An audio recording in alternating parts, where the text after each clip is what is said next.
শ্রদ্ধা, ভালোবাসা আর চোখের জলে স্মরণ করা হচ্ছে গুলশানের হলি আর্টিজান রেস্তোরাঁয় জঙ্গি হামলায় নিহতদের। স্বজনহারারা ছাড়াও বিভিন্ন রাজনৈতিক দল ও সর্বস্তরের মানুষ নিহতদের প্রতি শ্রদ্ধা জানান।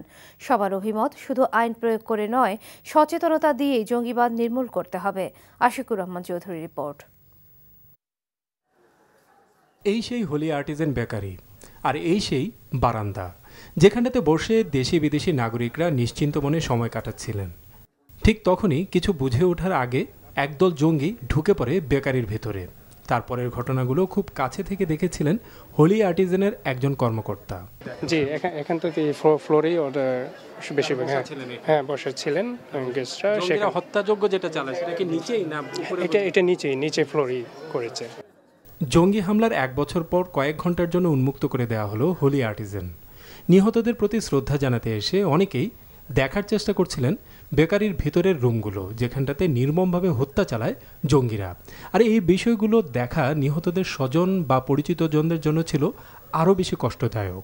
সবাইকে চিনতাম, ইন দ্য সেন্স ফারাজ আমার নেফিউ, ইশরাত আমার বন্ধু, ফারাজের বন্ধুরা আমাদের বন্ধু, সবাইকেই তো চিনতাম। সবাই তো আমাদেরই মানুষ, যারা আমার দেশে এসে, বিদেশি যারা মারা গেছে, যারা আমার দেশে এসে এই ঘটনা শিকার হয়েছে। এটা তো একটা লজ্জাজনক ব্যাপার, তাই না? বলে শেষ করা যাবে উনি কত একজন ভালো মানুষ ছিলেন এবং আমাদের বাংলাদেশের জন্য উনি কি করে গেছেন একমাত্র এই শিল্পের সাথে যারা জড়িত আছেন শুধু ওনারাই জানেন। অনেকগুলো ফ্যাক্টরি আছে আমার জানা মতে যে অনেক সময় বেতন দিতে পারে নাই, ম্যাডামের কাছে আসছে, উনি তাদেরকে টাকা দিচ্ছেন। সেদিন যারা জঙ্গি হামলা চালিয়েছিল তাদের কয়েকজনকে চিনতেন, এমন একজনও এসেছিলেন এখানে। তার কাছে বিস্ময়, অবস্থাশালী পরিবারের এসব উঠতি বয়সী ছেলেরা কিভাবে এতটা নির্মম হতে পারে। জঙ্গিদের মধ্যেও যেমন মোবাশ্বেরের মাকে আমি জানি, মানে উনি আমার ননদের কলিগ, সেই হিসাবে মানে ওনার জন্য আমার খুব কষ্ট লাগতো। উনি তো কারো কাছে যে কাঁদতেও পারে না। তারপরে যেমন নিবরাসের কথা বলছি, নিবরাস হচ্ছে আমার বাচ্চাদের বন্ধু হিসাবে। ওরাও বলে যে এরকম একটা ছেলে, ও তো খুব অন্যরকম ছিল, ও কিভাবে এই রাস্তায় গেল। শনিবার সকাল থেকে শ্রদ্ধা জানাতে এসেছিলেন রাজনৈতিক অরাজনৈতিক বিভিন্ন সংগঠনের প্রতিনিধিরা, এসেছিলেন বিএনপি ও আওয়ামী লীগের প্রতিনিধিরা।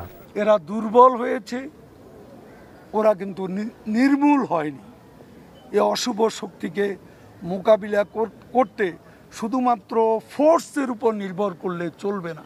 এই ব্যাপারে যদি সমন্বিত উদ্যোগ নেওয়া হতো এবং অবজেক্টিভ যে মানে বিষয়টি যদি সেখানে বিশ্লেষণ করে তদন্ত করে এরা কারা, এদের গুহাগুলি কোথায়, এদের নেটওয়ার্কটি কোথায়, এটা যদি অনুসন্ধান করে তাদেরকে চিহ্নিত করা যেত, তাহলে আর পুনরাবৃত্তি হতো না এই সমস্ত ঘটনাগুলো।